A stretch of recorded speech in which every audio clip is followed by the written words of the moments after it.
emissão de alvarás que facilitam e abreviam o procedimento de intimação de recursos e intimação de sentença. Não vou falar de todos, eu quero chegar no último desse, por favor, só para mostrar as estatísticas de economia de tempo de trabalho e de tarefas cumpridas. Pode ir até mais uns dois. Aí, esse aqui. Né? Aí, essa estatística consolidada do uso de robôs no último ano e meio, mais ou menos. Nesse tempo, nós já conseguimos economizar 9.919 dias úteis de trabalho com a economia de trabalhos repetitivos. Isso equivale a 45 anos, 9 meses e 3 dias. Nenhuma unidade judiciária é obrigada a utilizar os robôs. Elas são sempre como uma opção de uso deles. Faz até 2 semanas, um desses robôs de produção de alvarás ficou fora do ar para fazer um upgrade. E nós conversamos lá no Centro de Inteligência e falamos, olha, isso aqui vai ser bom para avaliar qual é o tempo que demora para fazer o alvará sem o robô, ou quantos alvarás são feitos sem os robôs e quantos alvarás são feitos com o robô. 2 dias ele ficou fora do ar. A gente entrou em contato com os diretores de secretaria, perguntando, como é que foi esse tempo aí? Quantos vocês fizeram? Eles disseram, não fizemos nenhum. Não vale a pena fazer nada, vale mais a pena a gente esperar para fazer de novo, porque economiza muito tempo realmente a utilização para os grupos de trabalho, a utilização desses robôs. Pode passar, por favor? Eu termino, acho que no próximo slide. Exato, termino no próximo slide. Esse, acho que é um dos mais ambiciosos programas que nós temos utilizado até RT4, que é o Pangea, que surge inicialmente para gerenciamento de precedentes qualificados. É uma plataforma única, com o objetivo de integrar todos os precedentes qualificados em uso no judiciário trabalhista. Então, nós indexamos ali todos os precedentes qualificados, RGRs, EACs, decisões constitucionais, súmulas, orientações jurisprudenciais, do Regional, do TST e do Supremo Tribunal Federal, colocamos dentro de uma única plataforma e, posteriormente, vamos integrando outras camadas de texto. Hoje, inclusive, começa a homologação da utilização de precedentes qualificados do STJ também. Ele é utilizado em todo o país, é público, temos alguns convênios com alguns tribunais regionais e o CNJ, no mês passado, entrou em contato conosco para teste do Pangea para utilização nacional para todos os precedentes qualificados.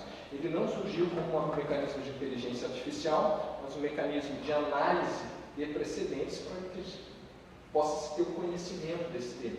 Mas a última versão já usa inteligência artificial na integração das entradas, dos arquivos.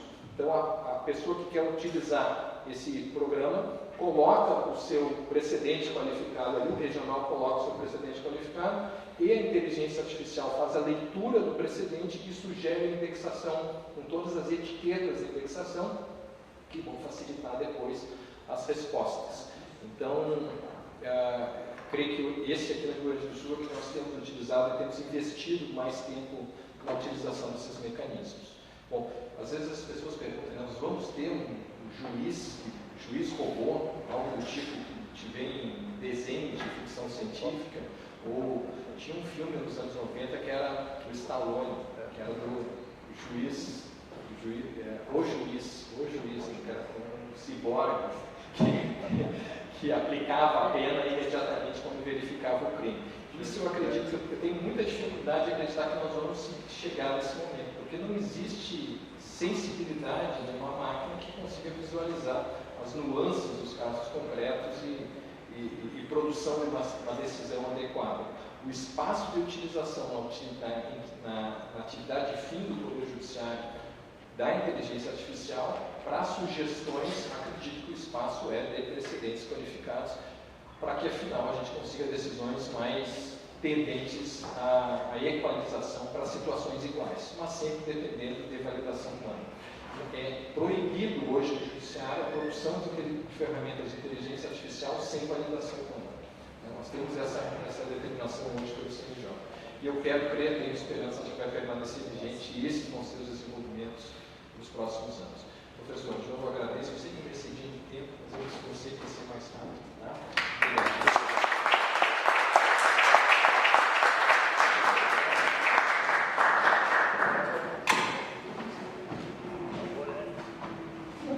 Rodrigo, muito obrigada. Excelente explanação. traz elementos muito importantes, né, sobre as ferramentas, sobre as metodologias, né, que estão sendo utilizadas. E agora a gente quer... Vamos voltar para o debate? Convidar os palestrantes a compor a mesa novamente. Vamos me deixar sozinho.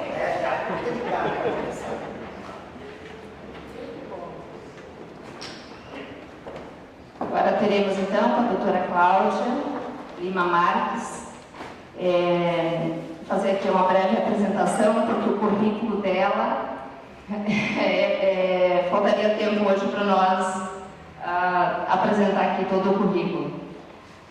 Doutora Cláudia Lima Marques, diretora da Faculdade de Direito da Universidade Federal do Rio Grande do Sul, professora titular da URGS, professora permanente do Programa de Pós-Graduação em Direito da URGS, diretora do Centro de Estudos de Direito Europeu e Alemão, URGS PUC e da ADI, presidente do Comitê de Proteção Internacional dos Consumidores, International Law, Associação ILA, Londres, possui graduação em Ciências Jurídicas e Sociais pela Universidade Federal do Rio Grande do Sul, mestrado na Universidade de Tübingen, diploma de especialização na Universidade de Sarre, na Alemanha, doutorado em Direito, summa cum laude, na Universidade de Heidelberg, diretora da Revista do Direito Consumidor, Thomson Reuters, e ex-presidente da Brasilcom, Instituto Brasileiro de Política de Direitos do Consumidor. E muito mais, advogada há mais de 30 anos, experiência profissional em diversas instituições nacionais e internacionais, doutora honoris causa na Universidade de Savoie-Montblanc, na França, foi delegada brasileira nas negociações da CIDIP, na OEA, consultora jurídica do Ministério da Justiça, conferencista no mundo, né? Um currículo assim muito rico, o que demonstra que ela é uma sumidade, né, na matéria do direito e em outras matérias também, e que está aqui contribuindo, nos recepcionando e contribuindo com esse debate. Doutora Cláudia, eu acho que para começar esse debate, essa reflexão, qual a percepção dos desafios a serem enfrentados, levando em conta as ferramentas, as normativas do CNJ, os benefícios e as facilidades que os expositores colocaram, das ferramentas nas diversas instâncias da jurisdição, frente às garantias constitucionais, frente aos direitos individuais e coletivos garantidos na Constituição e nas normativas vigentes no nosso país. E tudo mais aí que a senhora puder nos agraciar aqui com o seu conhecimento. Doutora Cláudia. Muito obrigada, querida conselheira Tânia Antunes, combativa, advogada, que ao mesmo tempo é uma liderança, né? Um prazer estar aqui. Muito obrigada por esse convite, pela honra de estar com o desembargador Favreto, o doutor Rodrigo Trindade e o querido desembargador João Ricardo Costa, né? Que tantos frutos, eu diria, e também sementes, né, na época que estavam na AMB, lançaram para o país. Então, para nós aqui da Universidade Federal do Rio Grande do Sul, da Faculdade de Direito, esse é um momento muito bonito. E essa tarde foi especialmente, eu diria, rica, profunda e ao mesmo tempo reflexiva, né? Então, eu queria agradecer à DJC por esta organização. Muito obrigado. Quanto à pergunta realizada, eu tinha pensado em fazer perguntas, né, e não respondê-las, mas eu acho que vou fazer um misto, né, vou fazer um comentário e ao mesmo tempo uma pergunta para os nossos, eu diria aqui, três grandes palestrantes, né. Eu tive a oportunidade de participar na comissão do Marco Legal da Inteligência Artificial. Também tive a participação, como relatora geral, eu participei da atualização do Código de Defesa do Consumidor para o mundo digital. digital. No primeiro caso, foi entre 2010 e 2012, a redação da atualização do Código de Defesa do Consumidor, é o projeto de lei 3514 de 2015, que ainda não foi aprovado. E ali, naquele momento, vamos dizer, o mote do avanço legislativo era combater o que se chamava na época de virtual divide, quer dizer, a divisão virtual, os excluídos virtuais, os discriminados virtuais. Não é? Havia um projeto sobre acesso à justiça, acesso coletivo, mas o projeto de acesso à justiça não tratava do digital. Eu acho que hoje seria impossível isso acontecer, né? Alguns anos depois, né? Não se repetiria isso. Então, o mundo digital era um mundo do consumo, do business, já começavam as mídias digitais, mas elas vão começar mais em 2013, desculpe. Então, o próprio Uber, as plataformas, né, as grandes plataformas, elas chegam no Brasil um pouco depois que já estava realizado o projeto de atualização de consumo. Então, aquele primeiro projeto, ele separa, vamos dizer, a tecnologia, o mundo digital, o consumo e a vida das pessoas, do acesso à justiça.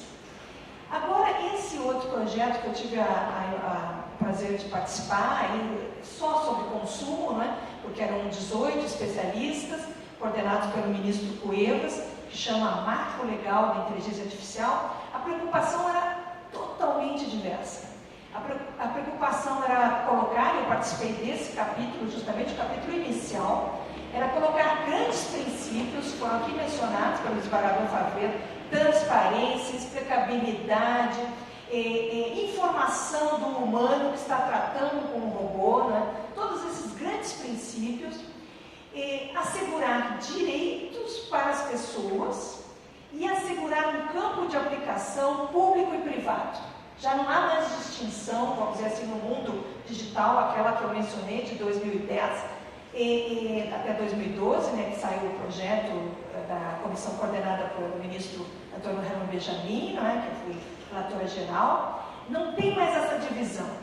Tanto que o projeto Marco Legal da Inteligência Artificial é um projeto também para o governo, talvez até foi mesmo criado, né, esse substitutivo, depois da decisão do Supremo Tribunal Federal, naquela DI do IBGE, não é, que vai até ser um novo direito fundamental, né, da rigidez dos seus dados pessoais, né, e nessa ADI, quem queria compartilhar os dados de consumo era o governo, né, o governo Bolsonaro, para, teoricamente, combater a Covid, bem no início da Covid, né?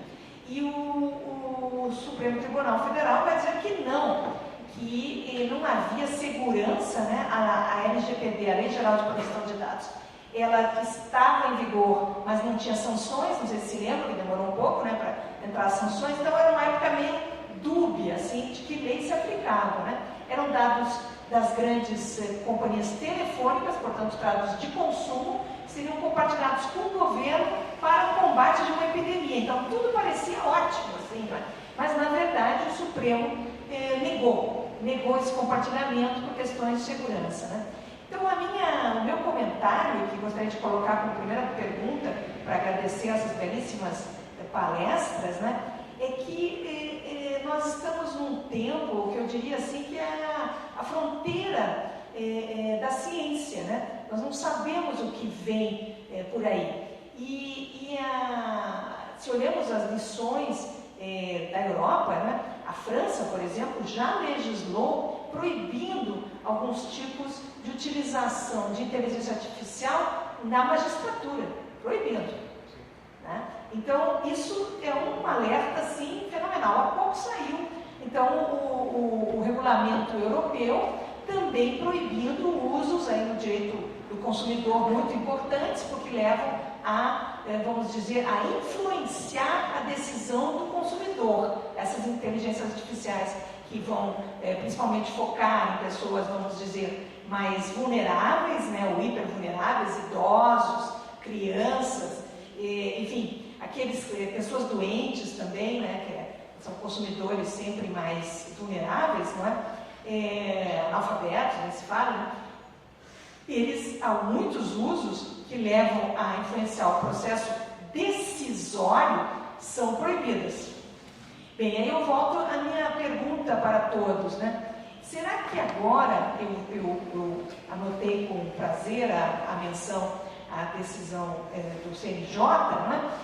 Mas será que agora, realmente no Brasil, é suficiente trabalhar só com princípios, com os direitos constitucionais colocados, né? Será que nós não precisamos também nessa legislação que está sendo decidida agora, o marco legal ainda não foi aprovado, né? Incluir algum limite à utilização dessas tecnologias no judiciário, no acesso à justiça? Acho que o desembargador Favreto foi bem específico quanto a isso, né? Mas a minha pergunta vai mais fundo, isto é, o que nós temos, que são grandes princípios, grandes direitos, né, direitos fundamentais, são suficientes ou é o momento dessa associação, né, de advogados que aqui foram mencionados, né, da nossa academia, dos movimentos sociais começarem a alertar para a necessidade, quem sabe, de uma modificação legislativa e limites legislativos? Essa é a minha primeira pergunta aqui para todos. Vamos começar.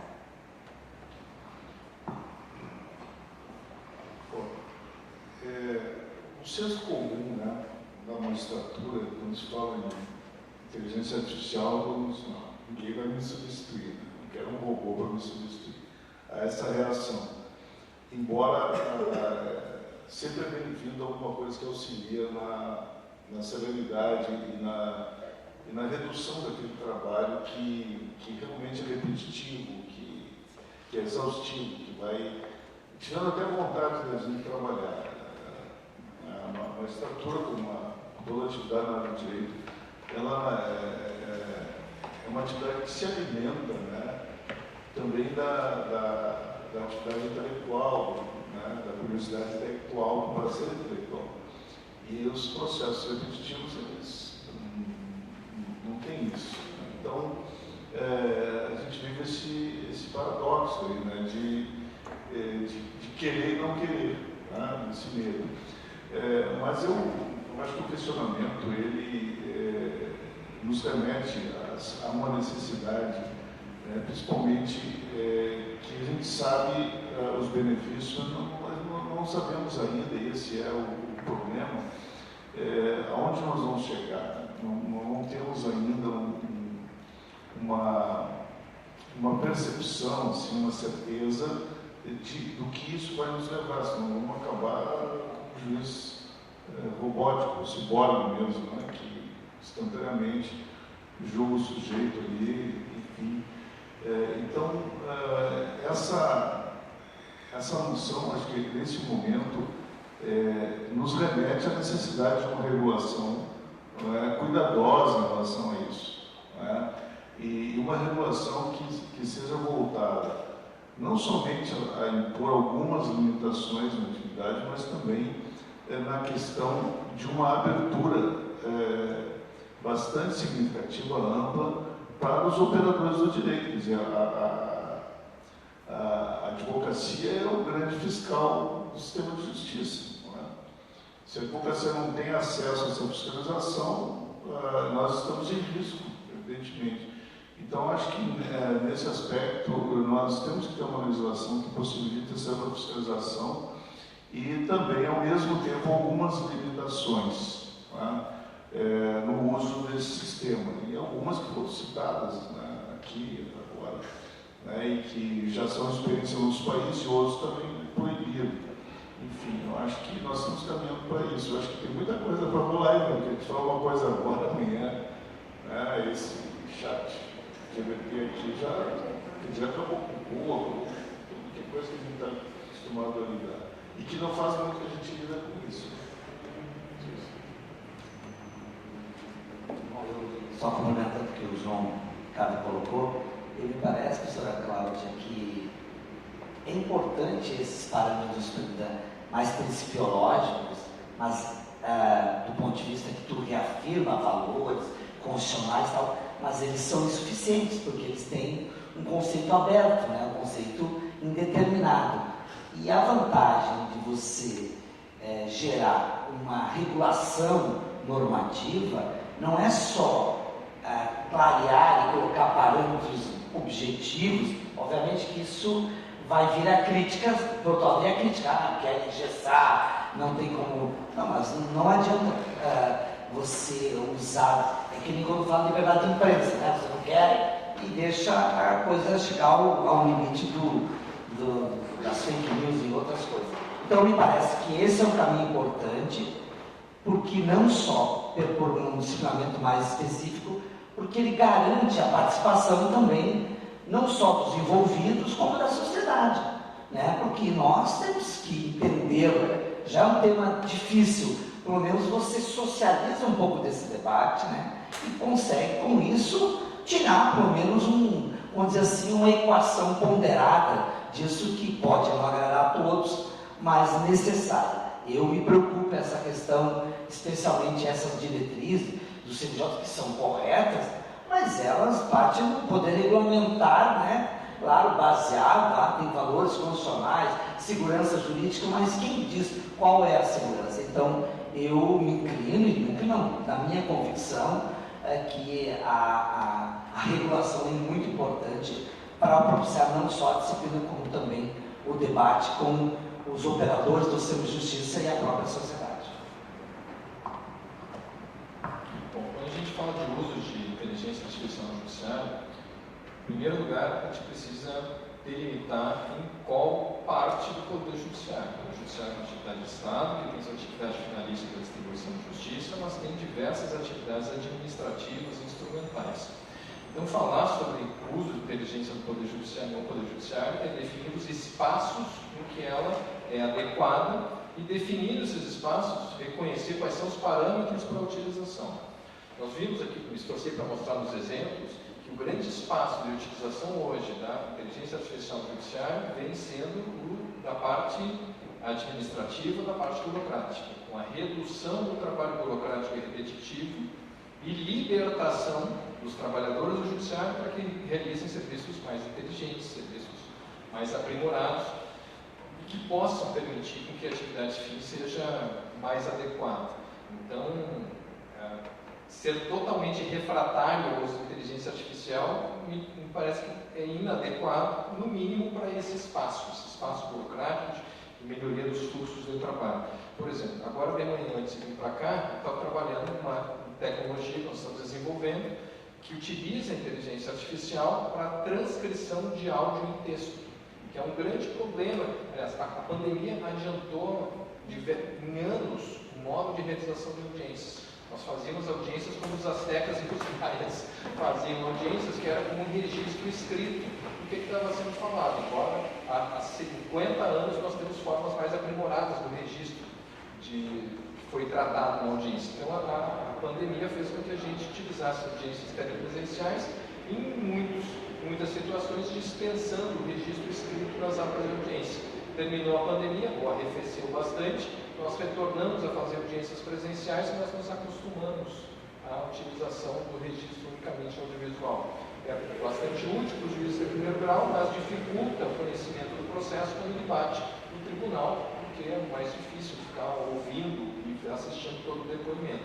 Então, a solução que nós estamos criando é a utilização de um programa de inteligência artificial que mantém a audiência gravada, mas o registro escrito é feito pela oitiva, a máquina escuta e verte em texto.